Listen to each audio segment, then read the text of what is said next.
Kong, the hub of the Orient, is strategically situated at the junction of international trade routes, where the itinerant peoples of two hemispheres vie with each other commercially and socially, in settings that are Chinese by tradition and British by possession.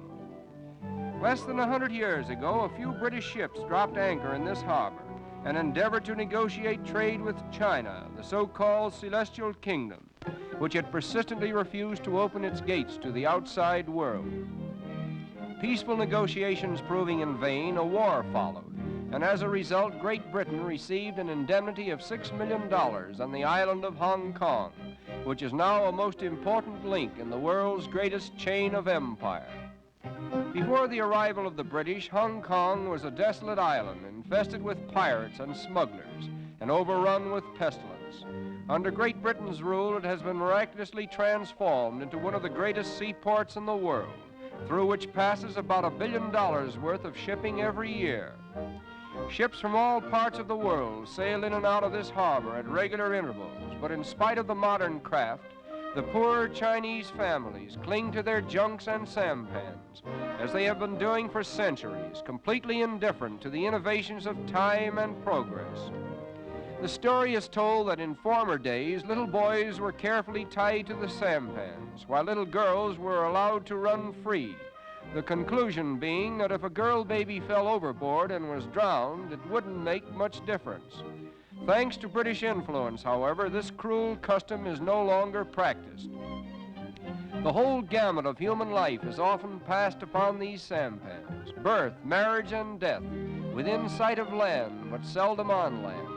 A bowl of rice and a fish constituting a diet that varies but little all through life.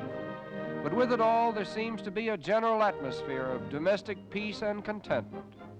We are told that in the harbor of Hong Kong alone, over 30,000 Chinese families live on these boats, a floating city inhabited by the descendants of the original settlers, as if they were literally pushed off the island, but lingered about to witness the transformation of Hong Kong from a barren rock into one of the most modern and up-to-date colonies in the world.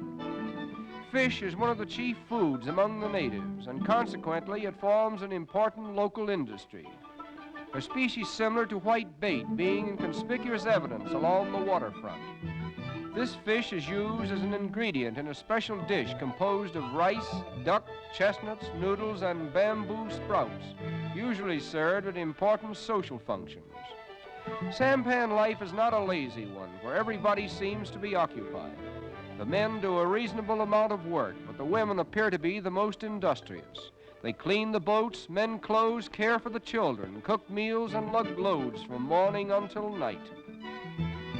Although the outside world thinks of Hong Kong as an entity which comprises harbors, cities, and all that goes with the Crown Colony, there is really no such thing as the city of Hong Kong. The city and port is Victoria, so called in honor of Queen Victoria, who made the island a Crown Colony. Along the Bund or waterfront, the international pageant of Victoria is at its best, for here passes in the course of an hour representatives of practically every race, creed, and color in the world. The tall men with the white turbans are Sikhs from India, originally imported by the British to guide the destinies of the local police force.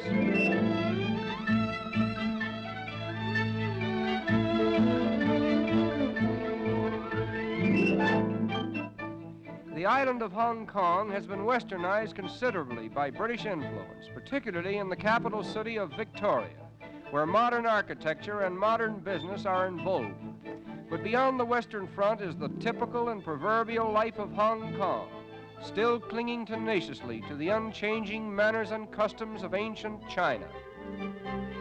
In the Chinese section of Hong Kong, it is estimated that there are 150,000 people living and doing business on an area smaller than 160 acres of farmland, thereby making it the most densely populated section in the world.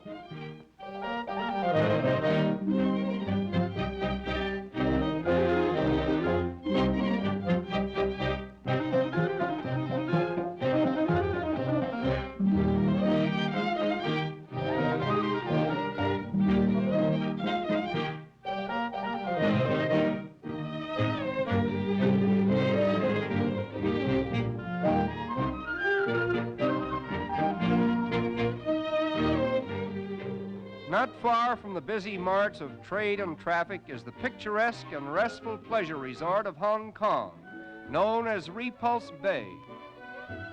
Years ago, Chinese pirates were repulsed in this bay, hence the strange name that it bears today.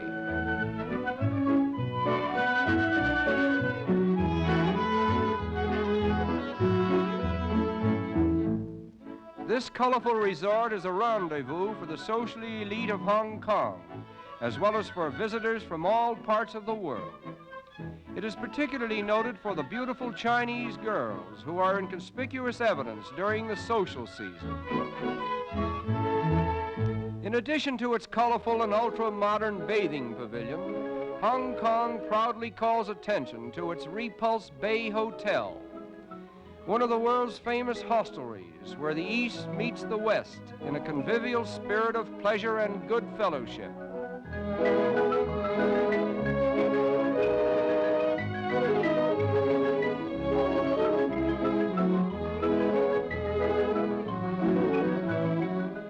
Although many of these beautiful Chinese girls have been educated in Occidental institutions and speak other languages besides their own, they seem to prefer the ancient dress of China to the innovations of Western styles. And after looking at a few of them, we are inclined to feel that they are right in their preference. Nevertheless, their schooling abroad has contributed largely to the liberation of Chinese women, which is now in gradual progress throughout all of China. And it is here that we have the pleasure of meeting Miss Hong Kong, who is regarded as the island's most beautiful Chinese girl.